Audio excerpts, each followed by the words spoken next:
Hello student, today I am going to explain you the remaining part of carbon and its compound. Functional group.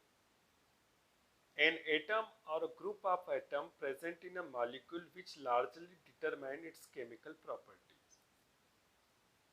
तो या तो कोई एक atoms या किसी मॉलिक्यूल्स में एटम्स का ग्रुप जो उस मॉलिक्यूल्स के अंदर उसकी केमिकल प्रॉपर्टीज को क्या करता है, डिटरमाइन करता है, उसको फंक्शनल ग्रुप कहते हैं। एग्जाम्पल लेंगे यहाँ पर अपन C2H5OH। तो C2H5OH के दो पार्ट होंगे, एक पार्ट ये वाला और एक पार्ट ये वाला। जो पहला पार्ट होता है इसको एल्काइल ग्रुप कहते हैं और इसको डिनोट किया जाएगा आर के द्वारा। जो दूसरा पार्ट होता है इसको फंक्शनल ग्रुप कहते हैं। जो दूसरा ग्रुप होता है ये डिटरमाइन करता है इस पूरे कंपाउंड की केमिकल प्रॉपर्टीज को।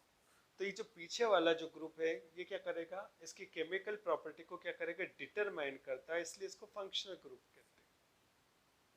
तो किसी भी कंपाउंड के दो पार्ट होते हैं, एक जो पार्ट होता है आगे वाला होता है उसको एल्काइल ग्रुप कहते हैं, डिनोट करते हैं आर, और पीछे वाला जो ग्रुप होता है उसका फंक्शनल ग्रुप होता है। जो फंक्शनल ग्रुप होता है उसकी केमिकल प्रॉपर्टीज को डिटरमाइन करता है। तो जो पार्ट फंक्शनल ग्रुप को जो केमिकल प्रॉपर्टी को डिटरमाइन करेगा उसको फंक्शनल ग्रुप कहेंगे। You can see in different type group in this table.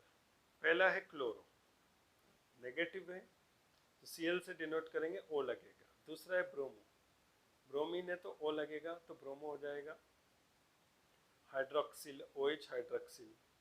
इसके बाद CHO aldehydic, CO ketone, COOH carboxyl group. Terminal end non terminal functional group. Carbon containing functional group are of two types. ऐसे functional group जिसके अंदर carbon होता है वो दो प्रकार के होते हैं। एक terminal functional group, the functional group which are always present at the end of carbon. जब किसी कार्बन कंपाउंड के लास्ट में कोई फंक्शनल ग्रुप होगा तो उसको क्या कहेंगे, टर्मिनल फंक्शनल ग्रुप। जैसे C2H5OH, तो OH का है सबसे लास्ट में, तो ये टर्मिनल फंक्शनल ग्रुप होगा। CH3COOH, तो CH3COOH के अंदर COOH का है लास्ट में है, इसलिए टर्मिनल फंक्शनल ग्रुप होगा। अब देखेंगे non terminal functional group, the functional group which are always present in between the carbon chain are called non terminal functional group. जब किसी कार्बन कंपाउंड के बीच में फंक्शनल ग्रुप सिचुएटेड होता है तो उसको नॉन टर्मिनल फंक्शनल ग्रुप कहते हैं।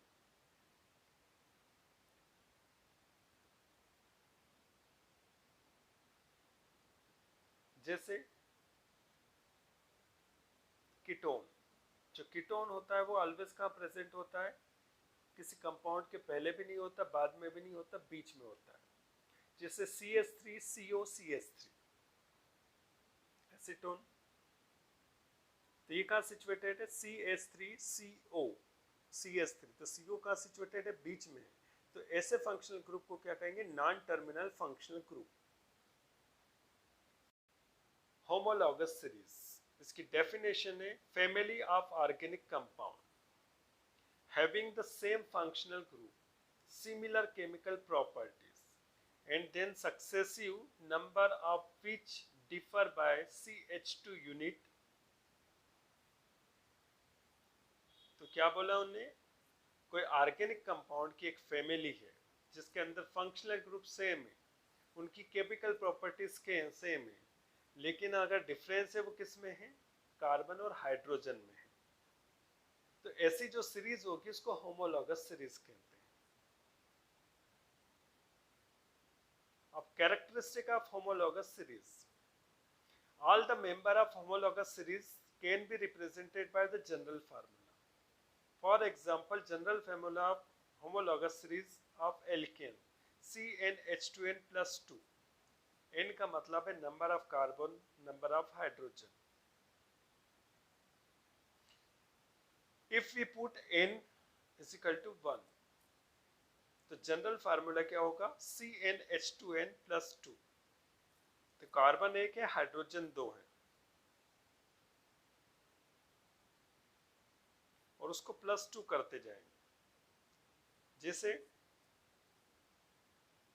मेथेन, कार्बन 1 और हाइड्रोजन कितने इसमें 2 × 2 तो कितने हो जाएंगे 4, तो CH4 हो जाएगा। अब इसके बाद आप देखेंगे if we now put n = 2, n की जगह आप 2 रख दें तो फार्मूला क्या बनेगा, CnH2n+2। तो क्या हो जाएगा यहाँ पर C2H2 × 2+2।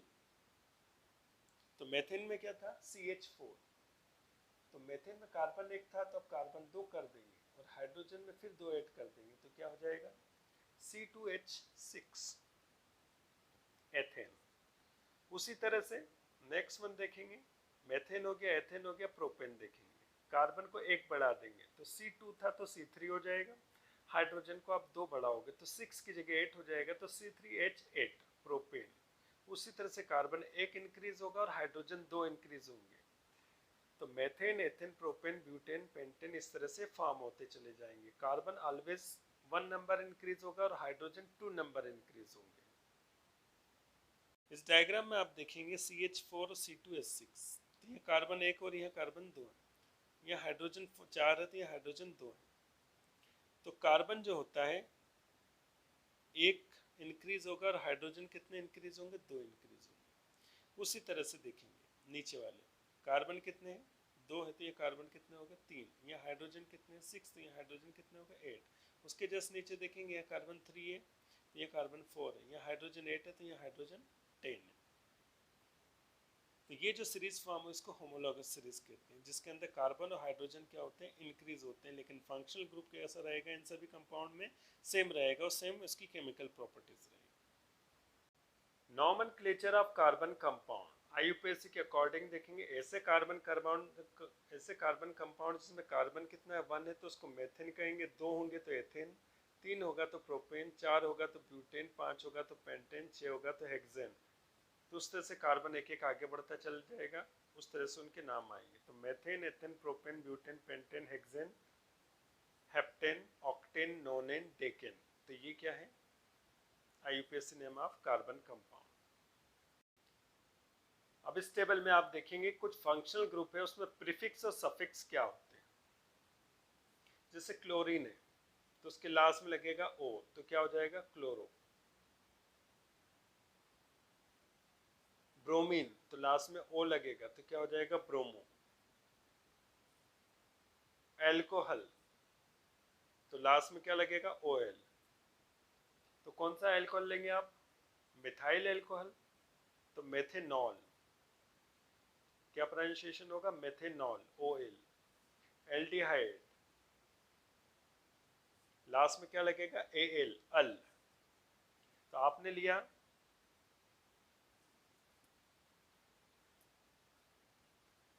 एसिटल्डिहाइड तो उसका नाम हो जाएगा मेथिनल कीटोन। लास्ट में लगेगा ONE propanone. Carboxylic acid oic acid लगेगा, एथेनोइक एसिड। डबल बॉन्ड जो होते हैं एल्किन होते हैं, ट्रिपल बॉन्ड जो होते हैं एल्काइन होते हैं। अब देखेंगे कुछ ऑर्गेनिक कंपाउंड, उसमें अगर फंक्शनल ग्रुप को ऐड कर दिया जाता है तो पहला जो ऑर्गेनिक कंपाउंड है उसका नाम क्या है, आगे वाला जो ग्रुप है C और H वाला एल्किल ग्रुप है और पीछे वाला इसका फंक्शनल ग्रुप है। तो नंबर ऑफ कार्बन कितने इसमें 3 है, तो 1 होता है तो मेथेन होता है, 2 होता है तो एथेन होता है और 3 होता है तो प्रोपेन। तो आगे वाला जो ग्रुप है उसको क्या कहेंगे प्रोपेन। और ये क्लोरीन है तो उसमें लास्ट में लगेगा O तो क्या हो जाएगा क्लोरो। तो नाम क्या हो जाएगा क्लोरोप्रोपेन IUPAC नाम से। सेकेंड वाला जो है एल्किल ग्रुप है, कितने कार्बन है उसमें 3 तो ये प्रोपेन। ये ब्रोमीन है तो लास्ट में क्या लगेगा O लगेगा तो ब्रोमो, तो नाम क्या हो जाएगा ब्रोमोप्रोपेन।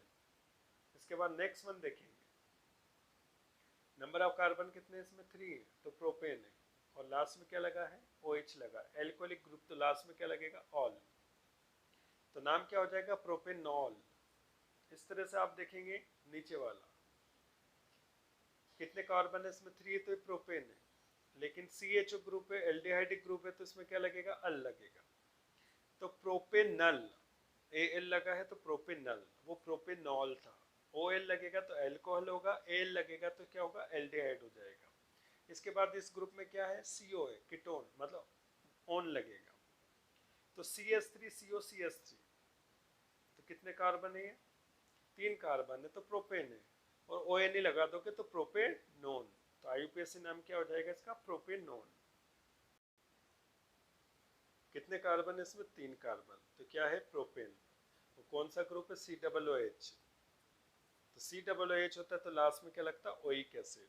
तो नाम क्या होगा, प्रोपेनोइक एसिड। अब यहाँ देखो तो क्या है, डबल बॉन्ड है। यहाँ देखोगे तो ट्रिपल बॉन्ड है। तो जो डबल बॉन्ड होता है ENE और ट्रिपल बॉन्ड होता है YNE। नंबर ऑफ कार्बन कितने, 3 है तो प्रोपेन है। नंबर ऑफ कार्बन 3 है तो प्रोपेन है। तो ये प्रोपीन हो जाएगा, ये प्रोपाइन हो जाएगा।